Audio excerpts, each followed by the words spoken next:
Hermanos, Dios les bendiga. Bienvenidos a esta sociedad de jóvenes para seguir estudiando la palabra de nuestro Dios y así poder crecer para la honra y gloria de nuestro Dios. Vamos a orar, hermanos, para que Dios nos dé sabiduría para que podamos comprender este tema.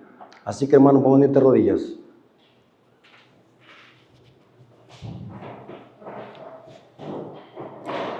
Bendito Señor que estás en el cielo, santificado sea tu nombre. Gracias porque nos permites estar con los jóvenes, una sociedad de jóvenes más para poder crecer en conocimiento, poder instruir a los jóvenes en la sana doctrina. Bendícelo, Señor, que este estudio, esta clase sea para glorificar tu nombre, que podamos poner atención, podamos concentrarnos y así poder, Señor, prepararnos para tu pronto regreso. Bendícelo, Señor, te lo suplicamos en el nombre de Jesús. Amén. Ok, hermanos, Dios les bendiga. Espero que hayan traído su Biblia porque vamos a tener una clase sólida de doctrina. Hermanos, es importante, hermanos, que cuando sostenemos algo, tenemos que sostenerlo con un así dice Jehová, escrito está.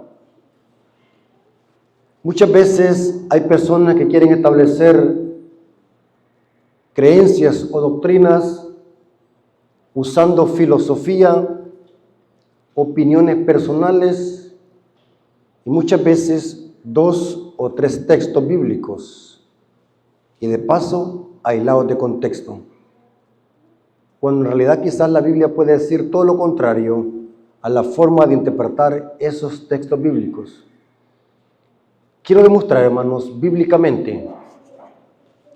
Los temas, como ustedes saben, hermanos, me gusta hacerlos expositivos, que la Biblia hable. Las opiniones personales debemos de hacerlas a un lado o tirarlas a la basura. Cuando tiene que ver con doctrina, con salvación, lo importante es lo que Dios dice en su palabra, no las opiniones de los hombres. Lastimosamente, hermanos, hemos llegado a un nivel de ignorancia, así le puedo llamar yo, de ignorancia, que preferimos seguir la opinión de los hombres solamente porque tiene un alto puesto o un rango alto en la iglesia y no seguir antes lo que dice Dios en su palabra.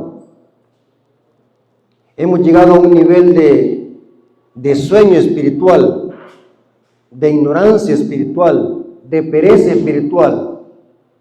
Somos tan frágiles que somos llevados por cualquier viento de doctrina sin antes investigar si lo que dice esa persona tenga fundamento bíblico. Cuando hablo de fundamento bíblico, estoy hablando de lo que dice la Biblia, no lo que dice un texto bíblico. Porque si nosotros establecemos doctrina con 1 o 2 textos bíblicos, entonces los católicos tienen razón. Porque ellos para establecer doctrina usan 2 o 3 textos bíblicos para decir de que el purgatorio existe. O sea, una sana doctrina está fundamentada en toda la Biblia. ¿Estamos de acuerdo, hermanos? Una doctrina bíblica tiene que sostenerse con todas las escrituras, no con un texto bíblico. ¿Estamos de acuerdo, hermanos? Pero es importante, hermanos, entender de que una doctrina tiene que estar fundamentada en toda la Biblia, no en las opiniones de los hombres, no importa qué alto sea su puesto. Hermanos, la siguiente exposición no es para criticar a nadie ni para condenar a nadie. La siguiente exposición gira a nivel teológico. El púlpito adventista es para predicar la sana doctrina, no para condenar personas. ¿Estamos de acuerdo, hermanos? Una cosa es atacar una falsa doctrina y otra cosa es atacar a la persona. ¿Cuántos saben hacer esa diferencia, hermanos? Una cosa es atacar a la persona y otra cosa es atacar lo que esa persona está enseñando. ¿Estamos de acuerdo, hermano? Hermano, ha entrado una corriente filosófica, así le llamo yo, que no es parte de nuestras creencias. ¿Cuántas creencias tenemos, hermano? 28 creencias adventistas y 6 doctrinas. Tenemos 6 doctrinas y 28 creencias. Esta creencia que se ha infiltrado en la iglesia no es parte de nuestra iglesia. Es una doctrina que viene del romanismo, que no tiene nada que ver con nuestras 28 creencias adventistas. Yo por eso les digo a los hermanos, mayormente a los miembros de junta, todo miembro de junta tiene que conocer perfectamente bien la Biblia, el espíritu de profecía, nuestras 28 creencias y el manual de iglesia. Y muchas veces en nuestras juntas de iglesia hay hermanos que no conocen ninguna de estas 4 cosas que le acabo de decir. Debería ser una ley. ¿Por qué razón, hermano? Porque en la junta se hacen acuerdos delicados. Si se hace un voto y si ese voto va en contra de lo que nosotros creemos, imagínense el problema que vamos a meterle al pueblo de Dios a la iglesia. Me doy a explicar, hermano. Por eso es que debemos de conocer lo que estamos haciendo. Nuestras 28 creencias, hermanos, no dicen nada respecto a esta corriente filosófica que está entrando a nuestra iglesia. Y que como miembros de iglesia tenemos que ponerle un stop con la Biblia y el espíritu de profecía. ¿Cuál es esta creencia filosófica, hermanos? Si ustedes son analíticos, van a ver quién dice la verdad y quién no. Si ustedes son estudiosos de la Biblia, van a entender quién dice la verdad y quién no. Hay un grupo que dice que mientras estemos en este mundo, nunca vamos a dejar de pecar. Y que vamos a pecar hasta que Cristo venga. ¿Por qué es imposible dejar de pecar? Eso solamente Cristo lo hizo, porque era diferente a nosotros. Está el otro grupo que dice que sí podemos dejar de pecar con la ayuda de Dios. Y que antes de que se cierre la puerta de la gracia, el pueblo de Dios habrá vencido el pecado por la gracia de Cristo. Pregunto, ¿cuál de los dos grupos tiene la razón? ¿El que dice que es imposible dejar de pecar o el que dice que sí podemos dejar de pecar con el poder de Dios? ¿Qué dicen ustedes? No me miren a mí. Aquí yo no soy nadie. Hágale cuenta que aquí está hablando una IA. ¿Sí? ¿Sabe qué es eso? Hagan de cuenta que está hablando aquí una IA, una inteligencia artificial. Si ustedes han estudiado la Biblia y el espíritu de profecía, ustedes van a saber quién de los dos grupos está en lo correcto. Si los que dicen de que es imposible dejar de pecar en esta tierra, que vamos a pecar hasta que Jesús venga, para que dejemos de pecar, Cristo tiene que hacer un milagro en nosotros. Y el otro grupo que dice que sí, con el poder de Dios podemos dejar de pecar, y eso se va a lograr antes del cierre de la puerta de la gracia. Porque Cristo tendrá en este mundo una generación que reflejará plenamente el carácter de Cristo. ¿Que son quiénes? Los 144,000. Les hago la pregunta, ¿cuál de los dos grupos tiene la razón? ¿El que dice que es imposible dejar de pecar y que pecaremos hasta la venida de Cristo? o el otro grupo que dice que sí podemos vencer el pecado con el poder de Cristo. Saben, hermanos, que esta doctrina de que nadie puede dejar de pecar viene del catolicismo romano, que no tiene nada que ver con nuestras 28 creencias adventistas. En ninguna creencia no va a hallar ni tan siquiera una cita de la Biblia ni del espíritu de profecía.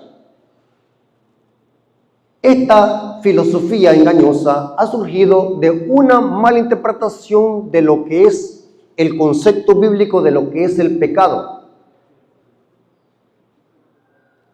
Este grupo que dice que es imposible dejar de pecar, tiene un concepto de pecado diferente al que tiene este grupo. Este grupo que dice que es imposible dejar de pecar, entienden que el pecado es una condición y un estado, que no podemos dejar de pecar porque nacimos pecadores y vamos a pecar hasta que Cristo venga. El pecado lo ven como un estado, este grupo. Mientras que este grupo, el pecado lo ve diferente. El pecado lo ve como una decisión, como una elección que se decide en la mente. Yo decido pecar o no. Y este grupo sostiene que el pecado no es una condición ni un estado, sino que es infracción de la ley. Ahora, ¿cuál de los dos grupos está en lo correcto? ¿El que dice que el pecado es un estado o el que dice que el pecado es infracción de la ley? Y que el pecado es una decisión. Yo decido pecar o no. ¿A dónde se decide pecar o no? En la mente. ¿Estamos de acuerdo? Ahora, vamos a usar la Biblia, hermanos. Yo necesito que usted crea lo que dice la Biblia. Vamos a estudiar la Biblia y ustedes al final van a hacer su propia conclusión. Si tiene razón este grupo o si tiene razón este grupo. También usted es libre de tener su propio concepto y de leer este tema y estudiarlo para ver quién tiene la razón. ¿Estamos de acuerdo, hermano? Ok. Porque Dios a todos nos ha dado la facultad de entender la palabra de Dios. ¿Cuánto creen eso, hermano? ¿Creen de que si le pedimos sabiduría a Dios, Dios nos va a dar el entendimiento para entender su palabra? Claro que sí. Eso dice Santiago. Si a alguno usted falta sabiduría, pídala. ¿Estamos de acuerdo? Ahora, vamos a estudiar la Biblia. ¿Qué tan cierto es de que el pueblo de Dios va a pecar hasta que Cristo venga? Ahora la pregunta es, si el pueblo de Dios va a pecar hasta que Jesús venga, la pregunta es, ¿a dónde vamos a meter nuestros pecados? Si el santuario se habrá cerrado con el cierre de la puerta de la gracia. Porque primero es la puerta de la gracia y después Cristo viene. Si el pueblo de Dios va a estar pecando hasta que Cristo venga, ¿dónde vamos a meter los pecados? ¿Captaron, hermano? Hermano, ¿están entendiendo? ¿Cómo esta creencia ataca el santuario y todas nuestras creencias? Según la Biblia, el pueblo de Dios, ¿cuándo habrá dejado de pecar? ¿Cuándo? Claro que eso es una tarea diaria de nosotros. Bíblicamente, eso es para nosotros tiempo presente. O sea, desde ya tenemos que dejar de pecar. Porque imaginémoslo, hermano, me muero yo mañana, o de aquí cuando salgo yo de la casa me muero, o cuando salgo de la iglesia me muero, y me voy sin confesar un pecado. Me pierdo. Si me voy acariciando un pecado y no lo confieso antes de morirme. Pero técnicamente, el pueblo de Dios habrá dejado de pecar, ¿cuándo? Antes de que cierre ¿qué? La puerta de la gracia. Porque después del cierre de la puerta de la gracia, dígame usted, ¿cómo vamos a estar pecando? ¿Y a dónde vamos a meter los pecados? Si Cristo habrá salido ¿qué? Del santuario, y el santuario se habrá cerrado. ¿Notaron, hermanos, que hay una filosofía engañosa en esto? En este grupo que sostiene que es imposible dejar de pecar. Ahora, hermanos, vamos a leer la Biblia. Yo quiero que leamos la Biblia, hermano. ¿Saben, hermano, que dice el Espíritu de Profecía? Que los únicos que no van a ser engañados por los engaños de Satanás, ¿saben quiénes son? los que hayan estudiado la Biblia diligentemente y hayan recibido el amor de la verdad en su corazón, no van a ser engañados. Yo por eso, hermanos, siempre que tengo la oportunidad de predicar, yo les digo a los hermanos, hermanos, estudiemos. Yo sé que todos trabajamos, todos tenemos cosas que hacer. Dígame, mi hermano, que algunas veces no se imaginan cómo me cuesta a mí, pero dedico tiempo a estudiar. Porque el estudiar es parte de la vida cristiana. Dedicar el estudio a la palabra para no ser engañados, hermano. ¿Por qué Cristo nunca cedió a las tentaciones del diablo? Porque Cristo le hacía frente, ¿cómo? ¿Con un qué? Escrito está. Entonces, hermano, es importante que nosotros estudiemos la Biblia para que no nos dejemos engañar por filosofías engañosas, que aunque aparentemente tienen lógica humana, pero que carecen de fundamento bíblico. Esta creencia de que sostiene de que es imposible dejar de pecar, yo les dije que de dónde provenía. De la iglesia romana y de muchas iglesias protestantes que enseñan de que el pecado es un estado y una condición. ¿Sabe quién es el originador de esta doctrina? Es un teólogo católico que parece que existió en el siglo III o siglo IV, llamado San Agustín de Hipona. San Agustín de Hipona sostenía de que el pecado es una condición y un estado. Con el simple hecho de nacer aquí en este mundo, ya nos constituimos en pecadores. Y por lo tanto, un niño tiene que ser bautizado para quitarle la mácula del pecado original. Porque si un niño muere sin haberle quitado esa mácula del pecado original, no es que se pierda, sino que va a un lugar llamado ¿qué? El limbo. Terrible. Pero cuando nos vamos a la Biblia, hermanos, mire, hermano, cuando uno estudia la Biblia a profundidad y uno empieza a hablar con estos hermanos que tienen otra creencia, cuando se confronta el mensaje, hermanos, no hayan para dónde agarrar. Porque, hermanos, el mensaje que predica la iglesia adventista, el mensaje que tenemos la iglesia adventista es un mensaje sólido. Ahora, agarren su Biblia. ¿Cuántos traen su Biblia, hermano? No me ven a mí, hagan de cuenta que es una A que está hablando aquí. Yo les hago una pregunta. ¿Creen ustedes de que se puede vivir en santidad en esta tierra? ¿Cuántos dicen sí o no? ¿Se puede vivir o no? ¿Qué dicen ustedes, hermano? Según lo que usted ha estudiado, ¿se puede vivir en santidad en esta tierra? ¿Sí o no? ¿Qué dice la Biblia? No lo que digo yo, no me vean a mí. ¿Qué dice la Biblia? Lo que yo he leído en la Biblia, que sí. Aparte de Jesús, ¿hubo alguien en esta tierra que vivió una vida de santidad en esta tierra? Sí, dígame uno, un hombre. Claro que vivió una vida de santidad, pero ayudado con el poder de Cristo. Porque sin el poder de Cristo, nada podemos hacer, dice Juan capítulo 15, 1 al 5. Pero quiero que me conteste la pregunta. Aparte de Cristo, ¿hubieron hombres que vivieron una vida santa en esta tierra? Dígame uno. Enoc. Dígame otro. Fíjese, hermano, que este tema es delicado. Fíjese que Moisés, la Biblia dice que Dios hablaba cara a cara con él, pero Moisés cometió un pecado que la Biblia lo registra. Pero hay hombres santos en la Biblia que no se menciona un pecado de ellos. José. Otro. Job. ¿Sabe cómo la Biblia le llama a Job? Y es Dios que habla de Job. Hombre perfecto y apartado de qué? Del mal. Daniel. Ahora, pero quiero que hablemos, hermanos, de Enoc. De Enoc quiero que hablemos. Enoc, hermanos, se le conoce como el séptimo desde Adán. A Enoc se le conoce como profeta. Judas le llama de estos profetizó. Para que haya profetizado significa que era profeta. Hablemos de Enoc. ¿Qué dice la Biblia de Enoc? Génesis 5, 22. Y después nos saltamos al versículo 24. Quiero que hagamos un análisis profundo de estos textos bíblicos. Génesis capítulo 5, versículos 22 al 24. Y caminó Enoc con Dios después que engendró a Matusalén 300 años. Y engendró hijos e hijas. Lean el versículo 24.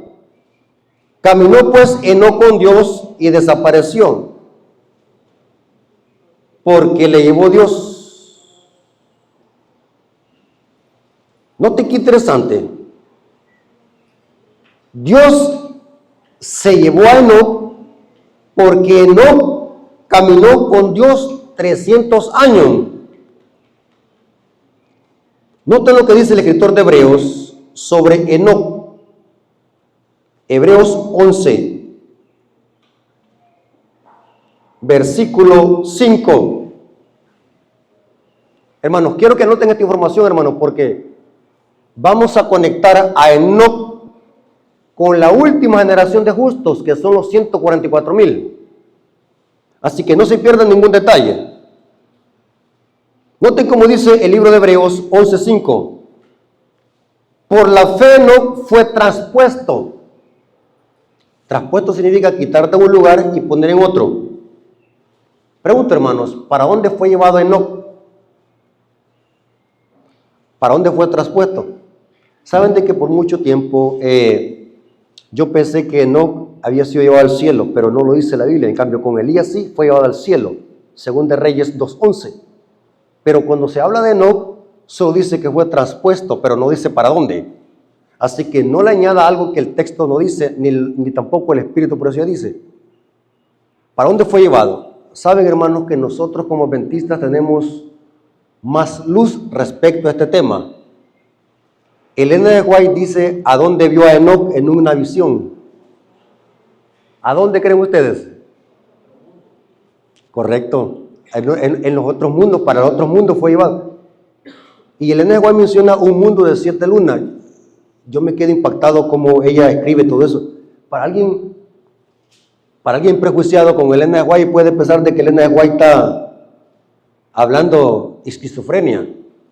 Pero nosotros los adventistas sabemos de que esa mujer recibió visiones de Dios. Ella dice que vio a Enoc en un mundo que tenía 7 lunas. En primeros escritos. Ella dice, vi al anciano Enoc.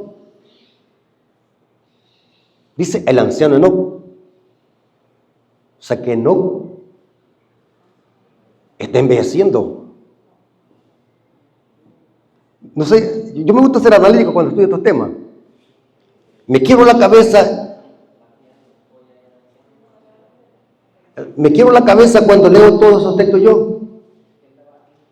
Porque recordemos, hermanos, que ¿cuánto tiempo duraban los antediluvianos? 300 años. 300 años antes del diluvio no es vejez, es como decir 30 años para nosotros. ¿Me voy a explicar? ¿Cuántos están conmigo? Porque antes del diluvio la gente duraba mucho. Y la vejez, aproximadamente la vejez se podía empezar a contar un ejemplo de unos 600, 700 años. Un aproximado. Según la genealogía, antes del diluvio. Si ustedes son sabios, hermanos, cuenten la genealogía. Antes del diluvio, cuánto duraban los hombres. Y después del diluvio, cómo empezaron a bajar en edad. Aunque la Biblia no lo dice textualmente, pero uno se quiebra la cabeza. Dice Elena de White, al anciano Enoc en un mundo de 7 lunas. Pero eso no es el tema. Dice aquí el libro de Hebreos que por la fe Enoc fue traspuesto para no ver la muerte y no fue hallado, porque le traspuso Dios y antes de que fuese traspuesto tuvo testimonio de haber ¿qué? Agradado ¿qué? A Dios. ¿Por qué Dios se llevó a Enoc? Porque le agradó. Mientras Génesis dice que caminó con Dios. O sea, caminar con Dios es agradar a Dios. ¿Qué es agradar a Dios? ¿O cómo se agrada a Dios? 1 Juan 3:22. ¿Qué es agradar a Dios? 1 Juan 3:22 dice: cualquier cosa que pidiéramos lo recibiremos de Él, porque guardamos sus mandamientos y hacemos las cosas que son agradables delante de Él. Pregunto, hermanos, ¿qué es agradar a Dios? ¿Guardar qué? Sus mandamientos. Interesante. El libro de Génesis dice que no caminó con Dios 300 años. Y hubo un momento donde Dios dijo: ya mi siervo Enoc, ¿para qué va a estar aquí en esta tierra? Él vive aquí en esta tierra como se debe de vivir en el cielo, así que me lo voy a llevar. Eso se infiere en el texto. Enoc tenía su mente ¿dónde? En el cielo. Y vivía aquí en esta tierra como vivir en el cielo. Y les hago la pregunta: ¿se puede vivir en santidad en esta tierra? Sí. Digan amén, hermano. Una hermana me dijo: mire, hermano, y allí que le está predicando en la silla, me dijo que nadie dice amén. Me dijo.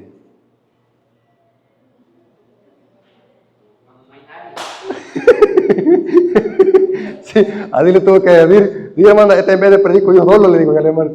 Pero, hermano, cuando una cosa es verdad, diga amén, gloria a Dios, aleluya.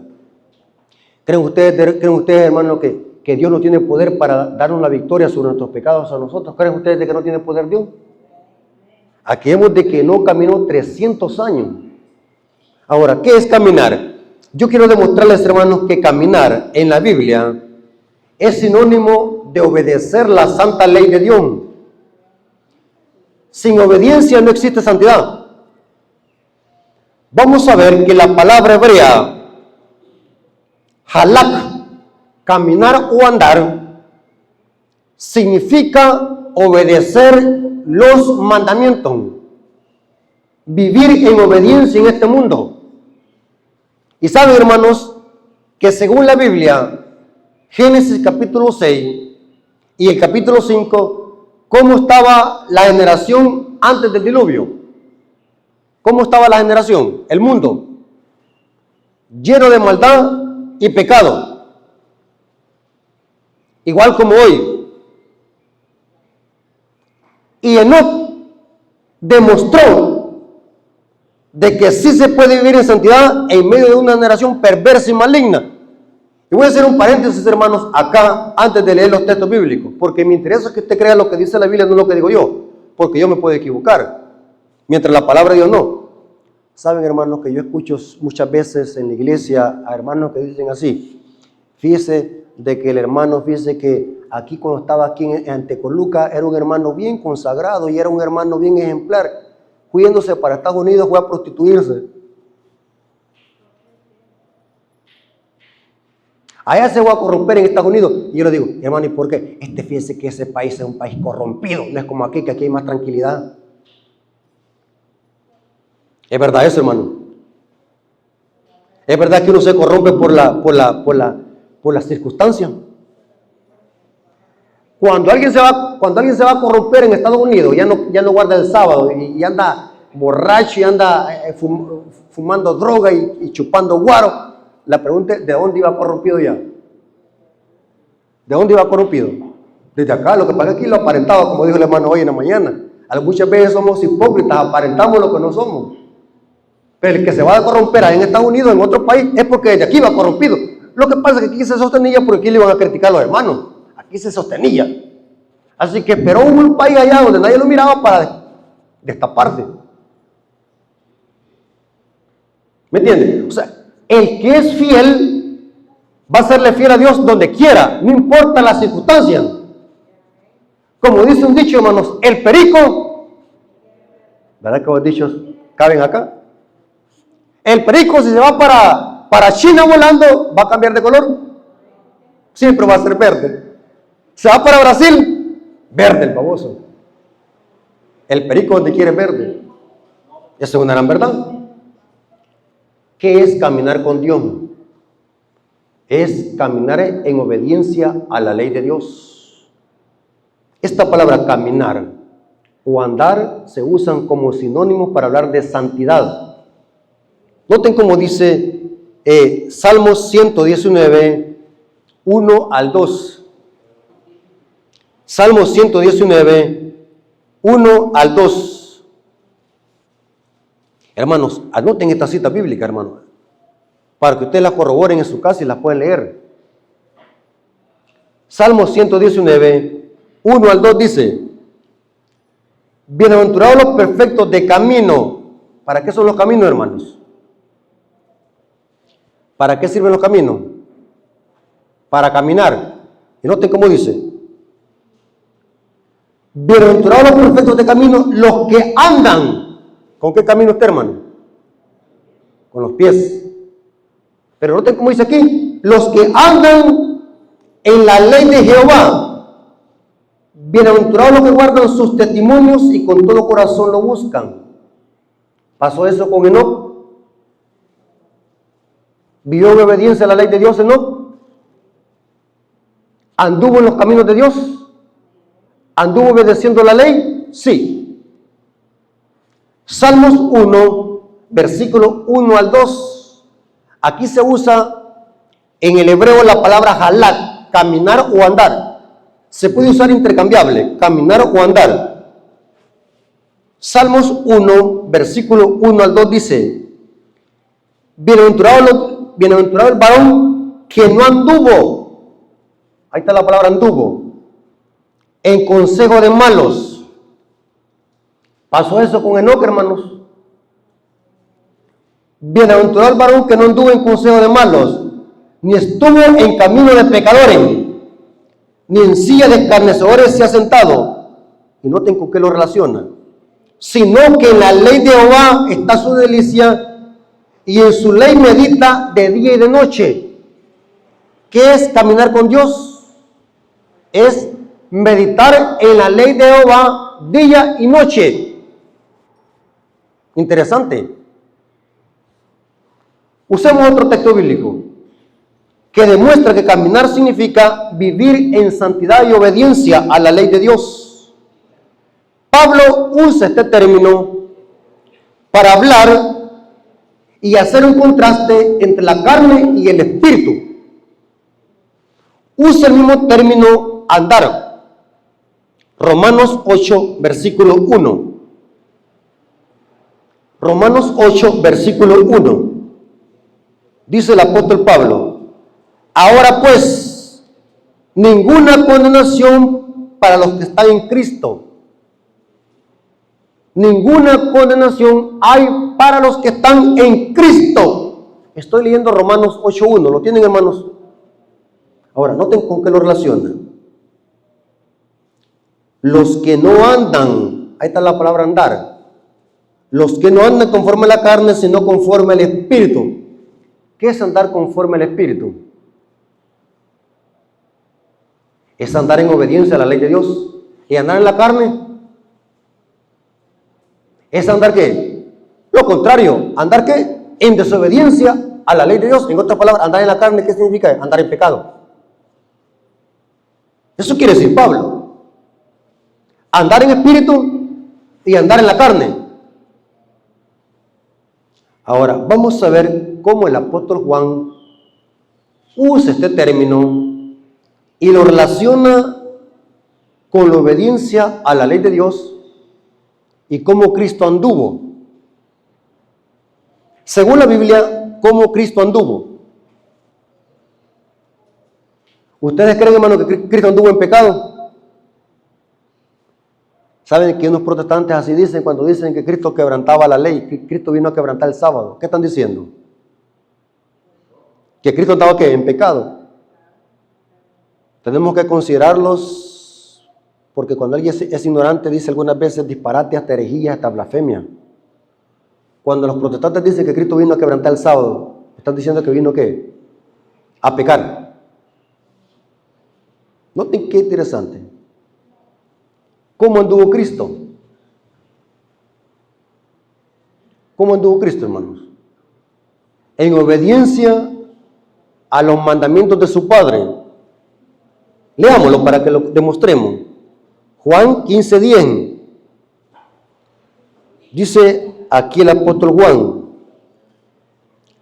Juan 15:10. Dice: si guardares mis mandamientos, noten el texto como dice, si guardares mis mandamientos, permanecerás en mi amor, así como yo he guardado los mandamientos de mi Padre y permanezco en su amor. ¿Cómo anduvo Cristo? En obediencia a los mandamientos de su Padre. Es bien importante que tengamos eso. Ahora, mire el apóstol Juan cómo usa el término andar. 1 Juan 2, 4 al 6. 1 Juan capítulo 2, versículo 4 al 6. El que dice yo le conozco y no guarda sus mandamientos, el tal es mentiroso y la verdad no está en él. O sea que para guardar los mandamientos, hermanos, ¿qué hay que hacer primero? ¿Quiénes son los únicos que pueden guardar los mandamientos? Los que conocen ¿qué? A Dios. ¿Están conmigo? La única forma de poder guardar los mandamientos es conociendo a Dios. Porque el que dice que lo conoce y no guarda sus mandamientos, el tal es mentiroso y la verdad no está en él. Pero el que guarda su palabra, en este verdaderamente el amor de Dios se ha perfeccionado. Por esto sabemos que estamos en él. El que dice que permanece en él, ¿debe qué? Ahí está la palabra andar. ¿Notaron, hermano? La misma palabra equivalente al hebreo, halak, caminar o andar. Pero aquí Juan está escribiendo en griego. Dice, el que dice que permanece en él, debe andar como él anduvo. Pregunto, ¿Enoc anduvo como Cristo? ¿Qué dicen ustedes, hermano? ¿Anduvo como Cristo, no? Sí. Y saben, hermanos, que Enoc es un símbolo de Cristo. Y también es un símbolo de los 144,000, ya lo vamos a ver. Ahora, noten qué interesante, hermanos, dos citas de Elena de White. Acabamos de leer la Biblia. El ejemplo de Enoc es un ejemplo de santidad. Vivió en santidad en esta tierra. Ahora Elena de White, noten cómo ella dice que nosotros debemos de vivir como vivió Enoc. Yo no sé estas personas que están diciendo que nunca vamos a dejar de pecar, ¿a dónde lo han leído? Porque yo Elena de White nunca he leído yo una cita de Elena de White que diga eso. Y yo desafío a alguien que me muestre una cita, yo me retracto y le pido perdón y borro todos sus videos de YouTube, que me muestre una cita del Espíritu de Profecía donde diga de que vamos a estar pecando hasta que Jesús venga por segunda vez. ¿Saben quién quiere que creamos esa palabra? El diablo, para que nos perdamos. Terrible, hermano. Testimonios para la Iglesia, tomo 8, página 346, párrafo 3. Noten cómo dice: la santidad del carácter de aquellos que serán redimidos de entre los hombres en ocasión de la segunda venida de Jesús han de ser como la de Enoc. Terrible, hermanos. Y si nos miramos así como estamos, que ni le llegamos a Enoc a los talones. Dice ella, el carácter de la última generación será como el carácter de ¿qué? De Enoc. Igual como Enoc vivió en santidad, también la última generación vivirá en santidad, como la de Enoc. Pregunto, ¿a quién le creemos? ¿A los que dicen que vamos a pecar hasta que Cristo venga o al Espíritu de Profecía? Y de paso, la Biblia sabe ¿qué es lo que dice? Seguir la paz con todos y la santidad, sin la cual nadie verá al Señor. Qué terrible, hermano. Mire, hermano, seamos sinceros. Una cosa es mi opinión personal y otra cosa es lo que está escrito. ¿Saben, hermanos? Y no me van a dejar mentir, hermanos. Muchas veces quizás hemos pasado por eso. Muchas veces nosotros decimos esas palabras, hermano, fíjese que es imposible dejar de pecar, es imposible ser santos aquí en esta tierra. ¿Saben por qué muchas veces decimos eso? Es porque tenemos un pecadito que acariciado. Sencillo. La misma lógica nos dice. Pero cuando yo voy a la Biblia me dice que sí, se puede. Porque el poder de Cristo es más poderoso que mi pecado. ¿Cuántos dicen amén? Patriarcas y Profetas, página 68, párrafo 1. Les voy a dar, hermano, que lean el capítulo de Patriarcas y Profetas, Enoc. Solamente les voy a leer este párrafo porque me interesa este párrafo, para irlos después a Apocalipsis. Patriarcas y Profetas, página 68, párrafo 1 dice: el piadoso carácter de este profeta representa el estado de la santidad que deben alcanzar todos los que serán redimidos de entre los de la tierra. Y cita Apocalipsis 14:13 sobre los 144,000. Terrible, hermano. Hermano, Elena de Guay era inspirada por Dios, hermano. Lo que dice ella está en armonía con la Biblia. ¿Sí? Ella está diciendo el piadoso carácter de este profeta representa el estado de santidad que deben alcanzar todos los que serán redimidos de entre los de la tierra. Y cita Apocalipsis 14:3. Ella está hablando de los 144,000. La última generación de justos. Hermanos, según la Biblia, ¿cuál es la característica de los 144,000? ¿Usted encuentra algún pasaje en la Biblia donde se insinúe, que no sea textualmente que esté, pero que se insinúe de que los 144,000 van a estar pecando hasta que Cristo venga? ¿Encuentra usted algún pasaje de eso? Leamos lo que dice la Biblia sobre los 144,000. Ya que Elena de White hace un paralelo entre Enoc y la última generación. En el libro de Apocalipsis, hermano, encontramos 2 capítulos donde se habla de los 144,000 textualmente. Hay otras referencias donde se mencionan implícitamente, pero explícitamente solamente son 2 capítulos, capítulo 7 y capítulo 14 de Apocalipsis. Pero hoy quiero que leamos Apocalipsis 14, 1 al 5.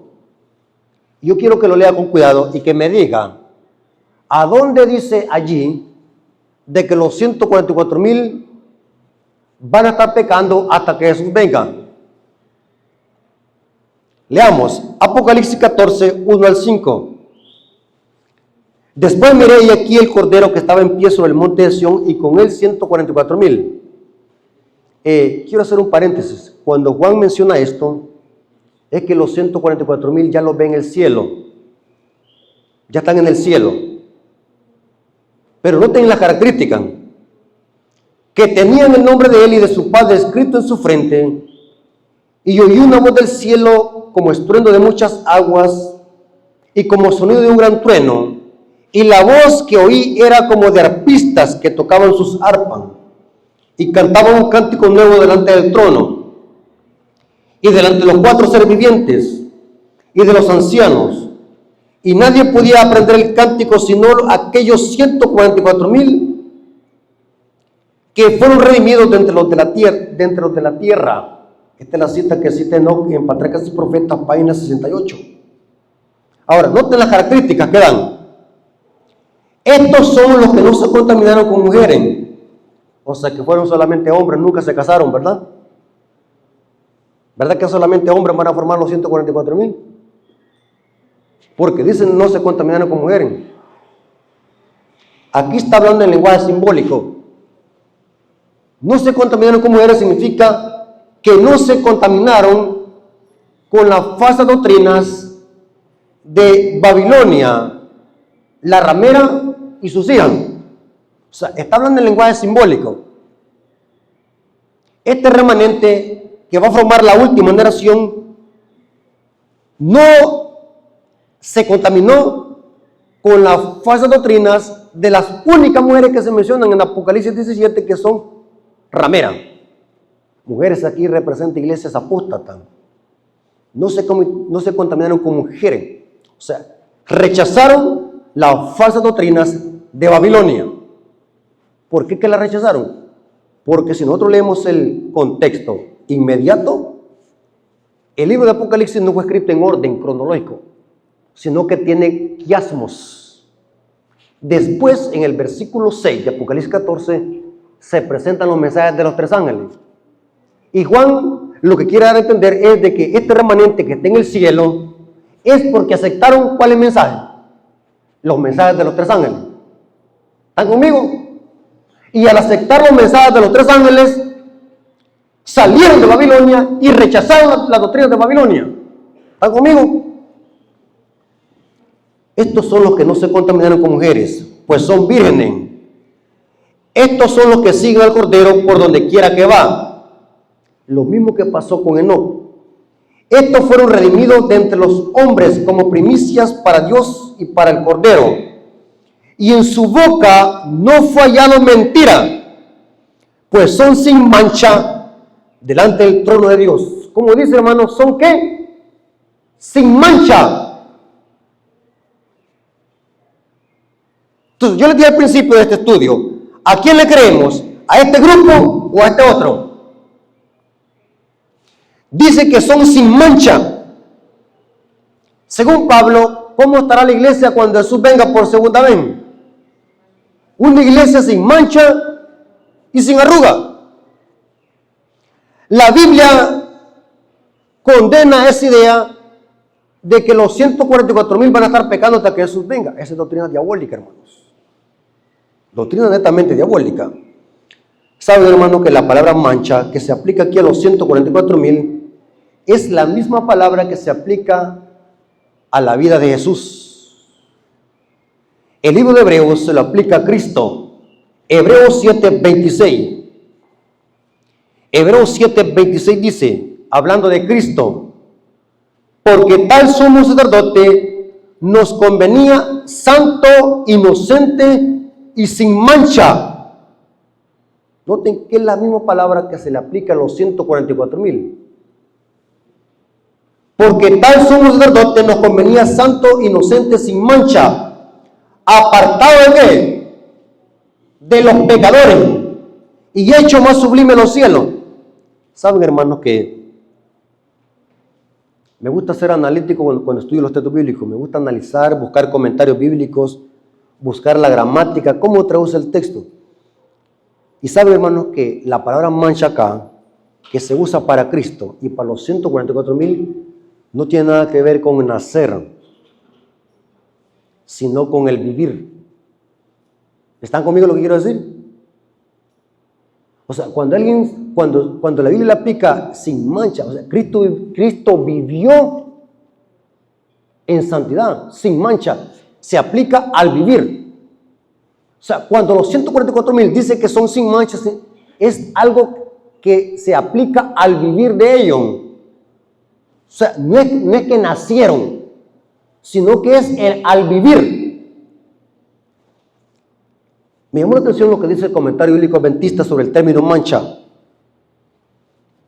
Dice griego amiantos, puro, pero en el sentido religioso y moral. ¿Qué significa lo moral? Lo moral, ¿qué tiene que ver con lo moral? Su carácter, cómo se comporta, su conducta, cómo se vive en esta tierra. ¿Qué es una persona inmoral? ¿Qué entiende por una persona inmoral? ¿Qué, hermano? Sin valores, que no tiene vergüenza. vive una vida depravada. Lo moral tiene que ver con una conducta sana, recta, intachable. Y Cristo en esta tierra vivió una vida sin mancha.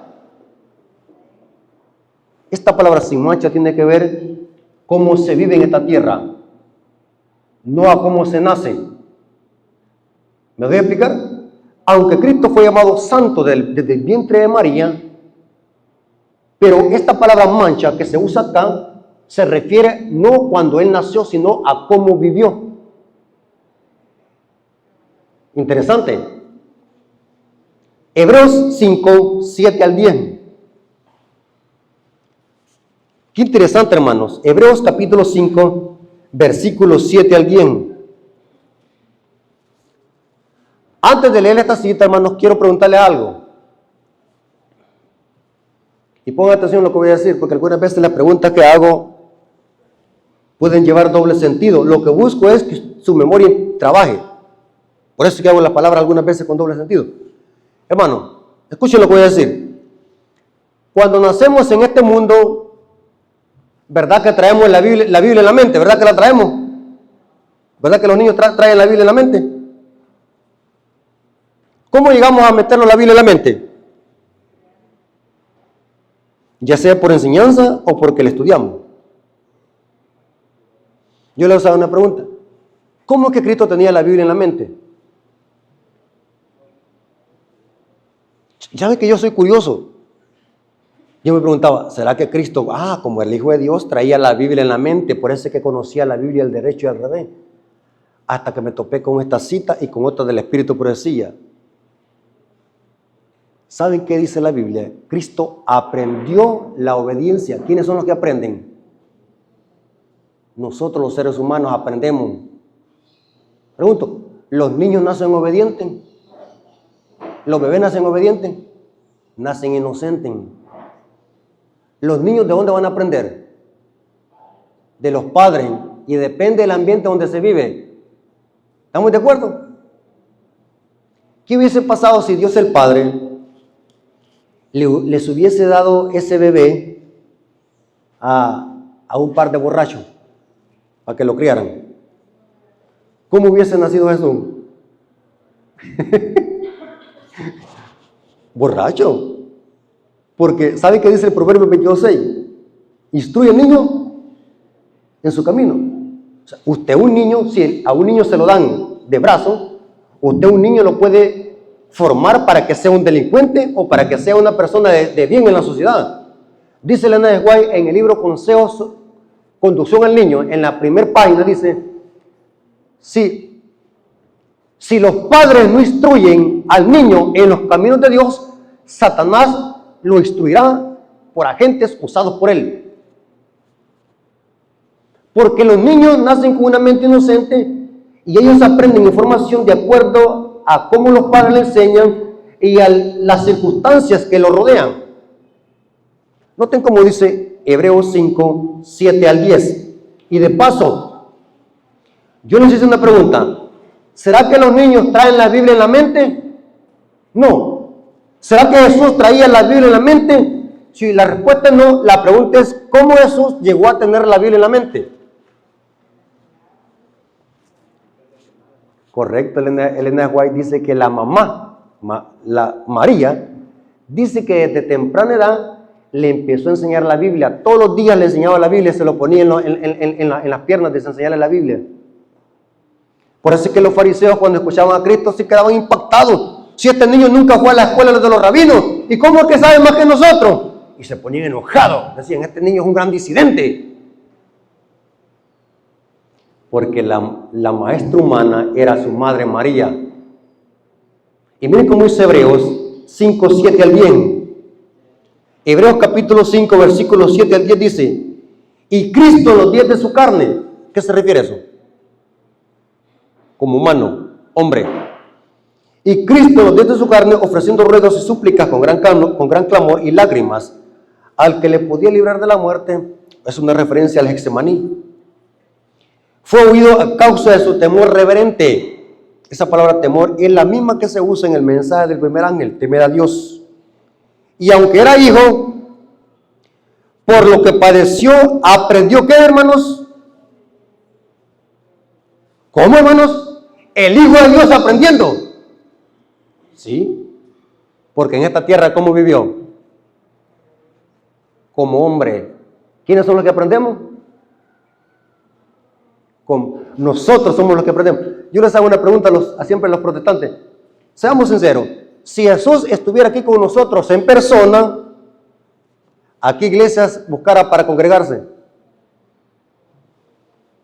¿A dónde congregara? Seamos serios. Buscar una iglesia donde guardaran el sábado también. Se congregara con los adventistas. ¿Para qué se congregaban en la sinagoga? ¿Para ir qué? Aprender. ¿Aprender de qué? De la Torá, la ley y los profetas. Aunque era hijo, por lo que padeció, aprendió la obediencia. Y habiendo sido perfeccionado, vino a ser autor de eterna salvación para los que le obedecen. Y fue declarado por Dios sumo sacerdote según el orden de Melquisedec. ¿Por qué Jesús merece ser sacerdote según el orden de Melquisedec? Porque aprendió la obediencia. Vivió en santidad en esta tierra. Demostró. Cristo Jesús demostró que aunque vivamos en este mundo caído, Cristo lo demostró que si nos tomamos de la mano del Padre, sí podemos obedecer. Para terminar, hermanos, quiero que quede claro este punto. Si Cristo vivió como hombre en esta tierra, es nuestro hermano mayor, ¿cómo le hizo Jesús para nunca pecar? ¿Ustedes creen que Jesús, si él deseaba, podía pecar? Si usted dice que no, entonces la Biblia se contradice, porque el diablo jamás va a tentar a alguien que no tenga la posibilidad de pecar. ¿Están conmigo, hermano? ¿Están conmigo, hermano? El diablo tentó a Cristo como Dios o como hombre. Como hombre, porque Dios no puede ser tentado. Santiago capítulo 1, versículo 15. 13 al 15. Dios no puede ser tentado. O sea que el diablo tentó a Cristo como qué. La pregunta que les quiero que me la contesten. ¿Cristo tenía la posibilidad de pecar si él lo decidía? Sí. La pregunta es ¿por qué no pecó? ¿Saben que la mayoría de hermanos me contestan? Hermano, él porque era Dios. Nosotros no tenemos otra alternativa. Yo no tenía otra alternativa. Por eso es que lo hice. ¿Por qué Jesús nunca pecó? Si usted dice que porque era Dios, hay un engaño sutil allí. Porque lo que estamos diciendo es que Jesús entonces tenía ventaja sobre nosotros. Entonces el plan de salvación es un engaño, una farsa. Y el diablo puede decir, ese me engañó con trampa. Ese hizo trampa.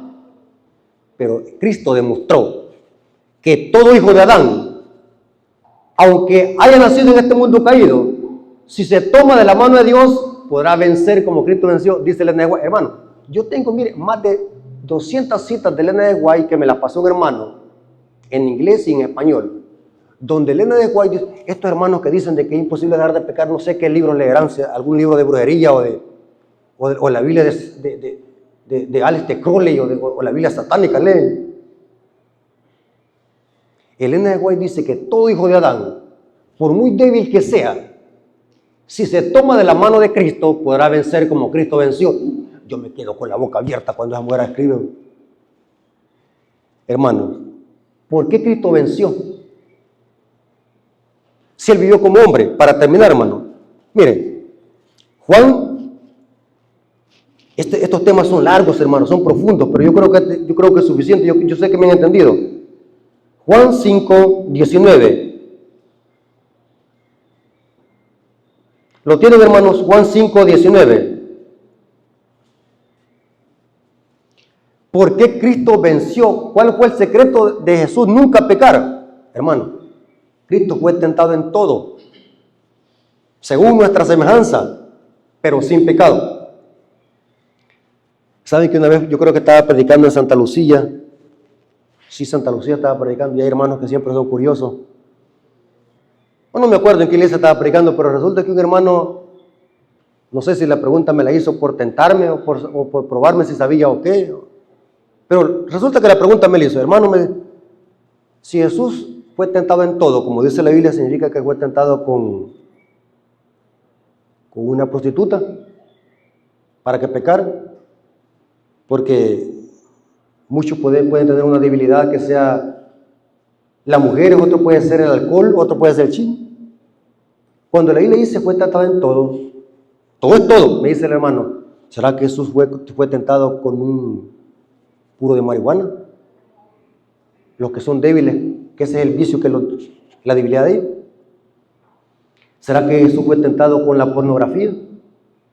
¿Con el alcohol? Porque el texto dice fue tentado en todo.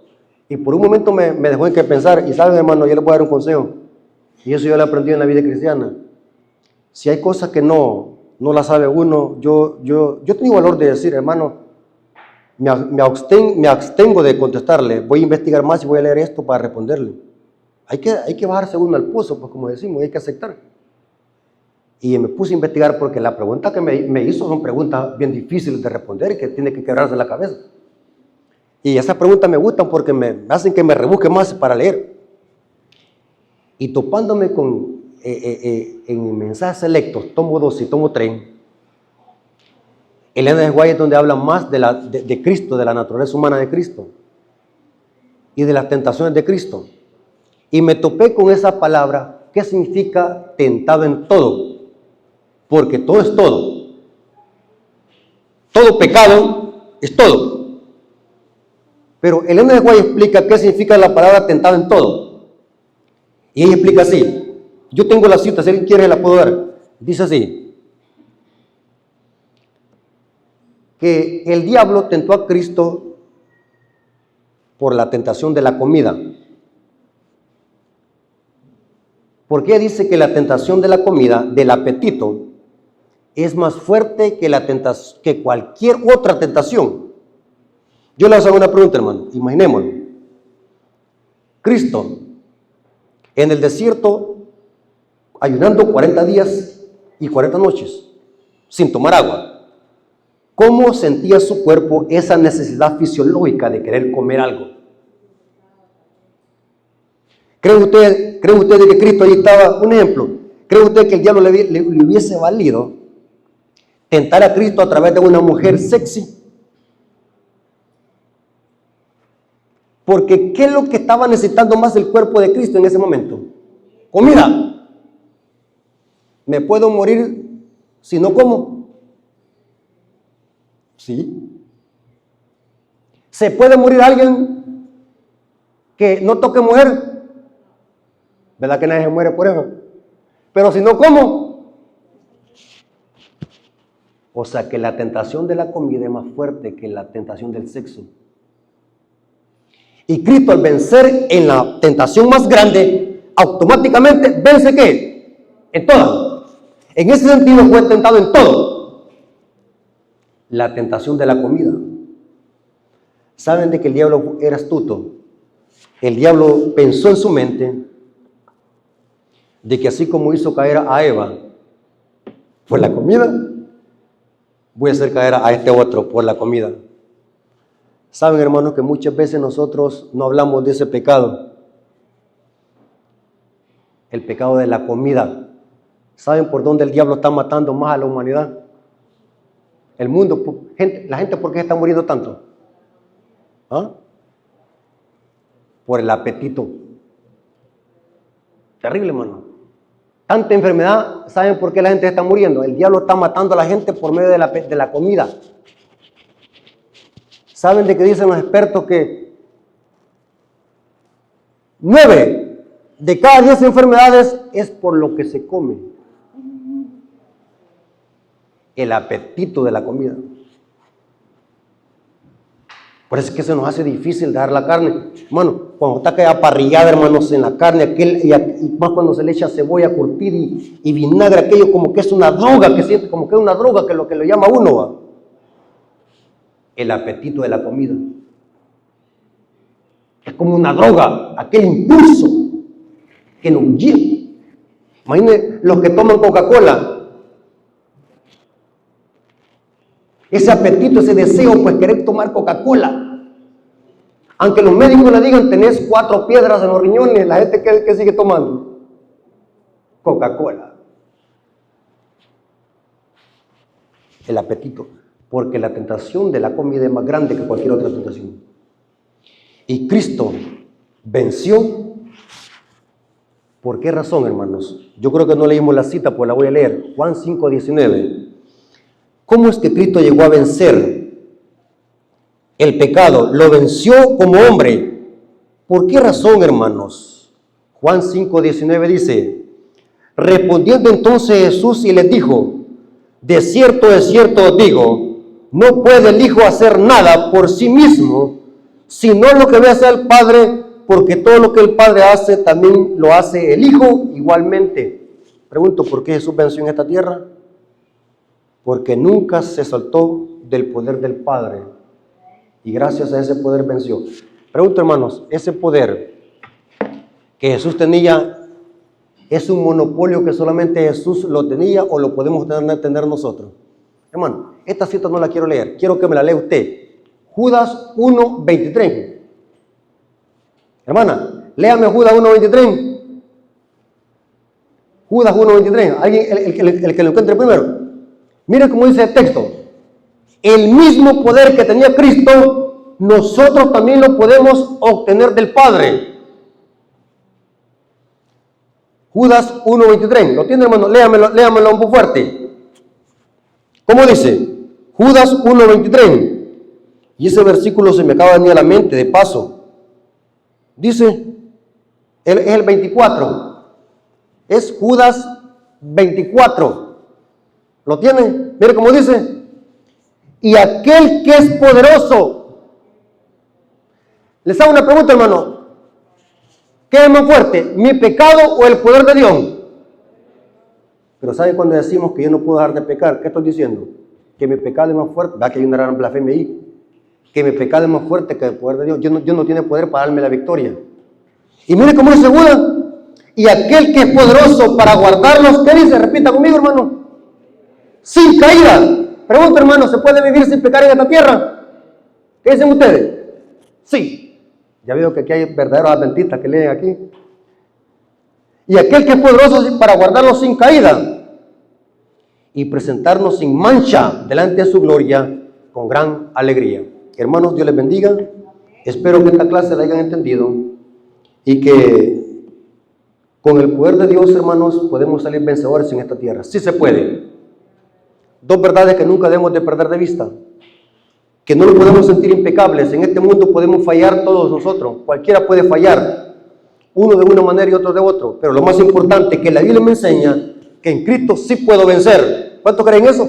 ¿Cualquier pecado se puede vencer con la ayuda de Dios? Sí. Así que Dios les bendiga, hermanos. La honra y la gloria haya sido para nuestro Dios. Amén. Hermanos, vamos a orar para darle gracias a Dios porque nos permitió reposar este día santo y también para pedirle a Dios que nos bendiga y nos cuide durante esta semana que viene, porque tú sabes, hermanos, de que andamos en este mundo y cualquier cosa puede pasar, así que siempre he dicho, hermanos, hay que hacer oraciones preventivas para que Dios nos cuide nuestras familias, que Dios nos bendiga durante esta semana y que sea la voluntad de Dios podamos estar el próximo sábado reunidos, cantando y gozándonos en nuestro Señor. Así que, hermanos, vamos a orar para invocar el nombre de nuestro Dios. Oremos. Bendito Señor que estás en el cielo, santificado sea tu nombre. Te damos gracias, Padre eterno, porque nos permitiste reposar en tu día santo. Te pedimos perdón, Señor, si hicimos algo que no era a tu agrado. Te pedimos, Señor, de que también nos des la fuerza para poderte serte fiel en esta tierra, así como lo fue Enoc y otros profetas e hijos tuyos. Te pedimos, Señor, de que bendigas a tu pueblo, la iglesia adventista del séptimo día, no solamente la esperanza, sino también en toda la ancha faz de la tierra. Que bendigas a tu pueblo, que lo proteja de toda especie de mal, porque tu palabra dice que somos como la niña de tus ojos. Bendice a tu pueblo, que si es tu voluntad podamos estar el próximo sábado. Que sea tu voluntad podamos estar el próximo sábado adorando y glorificando tu nombre. Bendícelo, Señor, en esta semana que viene, que nunca falte nuestra alimentación, salud, y que lo más importante, Señor, que tus santos ángeles nos protejan de toda especie de mal. Te lo suplicamos y lo agradecemos en el nombre de Jesús. Amén. Dios me lo bendiga, hermanos. Feliz semana.